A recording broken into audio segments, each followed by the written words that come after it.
क्या आपकी कमर में महीनों से दर्द हो रहा है और हर बार डॉक्टर या मेडिकल स्टोर से आपको एक मसल रिलैक्सेंट दवा मिल जाती है?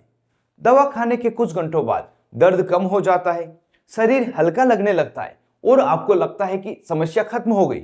लेकिन क्या कभी आपने सोचा है, अगर ये दवाइयाँ इतनी अच्छी होती तो फिर लाखों लोगों का कमर दर्द सालों तक क्यों बना रहता और क्यों कई लोग इन दवाओं के बिना रह ही नहीं पाते? आज हम जानेंगे क्रोनिक लोअर बैक पेन में मसल रिलैक्सेंट का बार बार इस्तेमाल क्यों एक बड़ी गलती बन सकता है। नमस्कार दोस्तों, स्वागत है आपका learn about medicine YouTube channel पर। कमर दर्द आज दुनिया की सबसे कॉमन हेल्थ प्रॉब्लम में से एक है। WHO के अनुसार करोड़ों लोग किसी न किसी समय लोअर बैक पेन से परेशान रहते हैं। दर्द से राहत पाने के लिए लोग पेन किलर्स और मसल रिलैक्सेंट का सहारा लेते हैं, लेकिन समस्या तब शुरू होती है जब ये दवाइयाँ कुछ दिनों की बजाय हफ्तों या महीनों तक इस्तेमाल होने लगती है। कई लोग तो बिना सलाह के मेडिकल स्टोर से बार बार इन्हें खरीद कर खाते रहते हैं। आज की इस वीडियो में हम समझेंगे मसल रिलैक्सेंट दवाइयाँ क्या होती है, पुराने कमर दर्द में क्यों ये ज़्यादा फायदा नहीं करती, इसके नुकसान क्या है और कमर दर्द का सही इलाज क्या है। तो वीडियो को अंत तक जरूर देखें, क्योंकि आखिर में मैं आपको एक ऐसी गलती बताऊंगा जो ज़्यादातर लोग रोज कर देते हैं।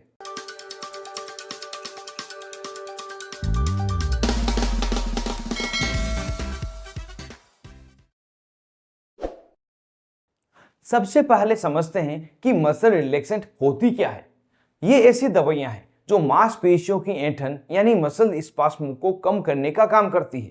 कुछ सामान्य प्रयोग लाई जाने वाली दवाइयां जैसे थायोकोल्शिकोसाइड, टिजानिडीन, बेक्लोफेन, साइक्लोबेंजोपरिन, क्लोरजोक्साजोन आदि।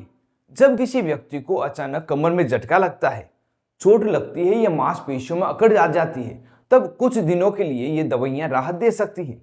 लेकिन यहाँ एक महत्वपूर्ण बात समझिए, ये दवाइयाँ दर्द के असली कारण को ठीक नहीं करती। ये सिर्फ मांसपेशियों को रिलैक्स करके अस्थायी आराम देती, यानी ये समस्या को नहीं, केवल लक्षण को ही दबाती है।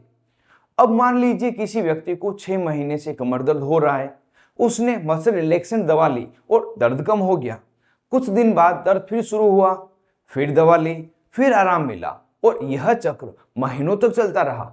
यही सबसे बड़ी समस्या शुरू होती है, क्योंकि पुराने कमर दर्द के कारण अक्सर अलग अलग होते हैं, जैसे कि खराब पोस्चर, लंबे समय तक बैठना, कमजोर core muscles, disc problem, obesity मतलब मोटापा, फिजिकल इनएक्टिविटी, अर्थराइटिस आदि। इनमें से किसी भी समस्या को मसल रिलैक्सेंट दवाइयां ठीक नहीं करती। यानी घर की दीवार में दरार हो और आप केवल पेंट करते रहें, ऊपर से सब ठीक दिखेगा लेकिन अंदर की समस्या बढ़ती जाएगी। इसी तरह दर्द दबता रहता है लेकिन कारण ठीक नहीं होता। अब बात करते हैं इन दवाओं से होने वाले नुकसान की, जिनके बारे में बहुत ही कम लोग जानते हैं। पहला नुकसान, अत्यधिक नींद और सुस्ती।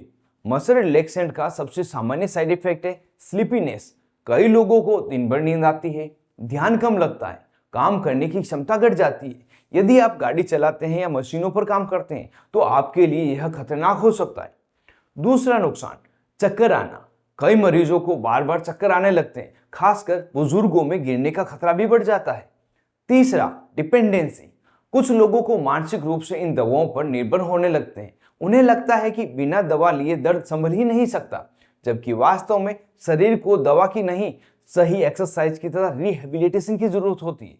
अगला नुकसान कि असली बीमारी छुप जाती है, और यह सबसे बड़ा खतरा है। अगर डिस्क हर्निएशन, नर्व कंप्रेशन या कोई गंभीर समस्या मौजूद है तो दवाइयां दर्द को कुछ समय के लिए दबा सकती है। इससे मरीज इलाज कराने में देरी कर देता है और बाद में समस्या ज्यादा गंभीर हो सकती है। अब बात करते हैं इसके बारे में रिसर्च क्या कहती है।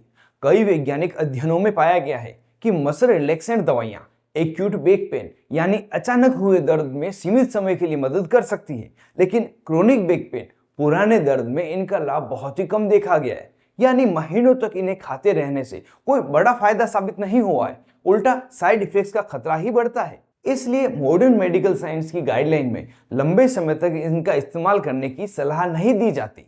अब सबसे महत्वपूर्ण सवाल, अगर मसल रिलैक्सेंट समाधान नहीं है तो फिर करें क्या?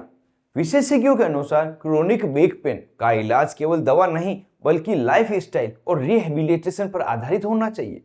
कुछ प्रभावी उपाय जिन्हें आपको करना चाहिए, जैसे रेगुलर एक्सरसाइज। सबसे पहले कमर और पेट की मांसपेशियों को मजबूत बनाना बहुत जरूरी है। जब कोर मसल मजबूत होगी तो रीढ़ की हड्डी को बेहतर सहारा मिलेगा और कमर पर पड़ने वाला अतिरिक्त दबाव कम हो जाएगा। यही कारण है कि कई मरीजों में नियमित एक्सरसाइज लंबे समय में दवाओं से ज्यादा लाभ देती है। दूसरा है पोस्चर सुधारना। हम में से कई लोग घंटों मोबाइल देखने, लैपटॉप पर काम करने या गलत तरीके से बैठने की आदत रखते हैं। यह आदत धीरे धीरे कमर पर अतिरिक्त तनाव पैदा करती है। इसलिए बैठने, खड़े होने और वजन उठाने का सही तरीका सीखना कमर दर्द को कम करने में महत्वपूर्ण भूमिका निभाता है। नेक्स्ट है वेट कंट्रोल। यदि शरीर का वजन अधिक है तो उसका सीधा असर कमर पर पड़ता है। हर अतिरिक्त किलो वजन रीढ़ और कमर की मांसपेशियों पर अतिरिक्त दबाव डालता है। इसलिए संतुलित आहार और नियमित शारीरिक गतिविधि के माध्यम से वजन को नियंत्रित रखना कमर दर्द के प्रबंधन में एक महत्वपूर्ण हिस्सा है। 4 नंबर पर है फिजियोथेरेपी। कई मामलों में फिजियोथेरेपी सबसे प्रभावी उपचारों में से एक साबित होती है। एक प्रशिक्षित फिजियोथेरेपिस्ट आपकी समस्या के अनुसार स्ट्रेचिंग, स्ट्रेंथनिंग और मोबिलिटी एक्सरसाइज करवाता है, जिससे दर्द का मूल कारण दूर करने में मदद मिलती है। 5वां है सही डायग्नोसिस। दर्द के असली कारण को पहचानना। हर कमर दर्द केवल मसल स्पास्म की वजह से नहीं होता। कभी कभी इसके पीछे disc problem, nerve compression, arthritis या कोई अन्य बड़ी बीमारी हो सकती है। इसलिए यदि दर्द लंबे समय तक बना रहे या बार बार वापस आए तो डॉक्टर से जांच करवाना जरूरी है, ताकि सही कारण का पता चल सके और उचित इलाज शुरू किया जा सके। याद रखिए, कमर दर्द का इलाज केवल दर्द को दबाना नहीं बल्कि उसके कारण को ठीक करना है। तो दोस्तों, मसल रिलैक्सेंट कुछ दिनों के लिए राहत दे सकती है, लेकिन क्रोनिक लोअर बैक पेन में इसका बार बार और लंबे समय तक इस्तेमाल अक्सर समस्या का समाधान नहीं होता। यह दर्द को छुपा सकता है, साइड इफेक्ट्स को बढ़ा सकता है और असली बीमारी के इलाज में देरी करवा सकता है। इसलिए अगली बार जब कमर दर्द हो तो केवल दवा पर निर्भर नहीं रहने की बजाय उसके कारण को समझने की कोशिश करें, क्योंकि सही इलाज दर्द को दबाने में नहीं बल्कि दर्द की जड़ को खत्म करने में है।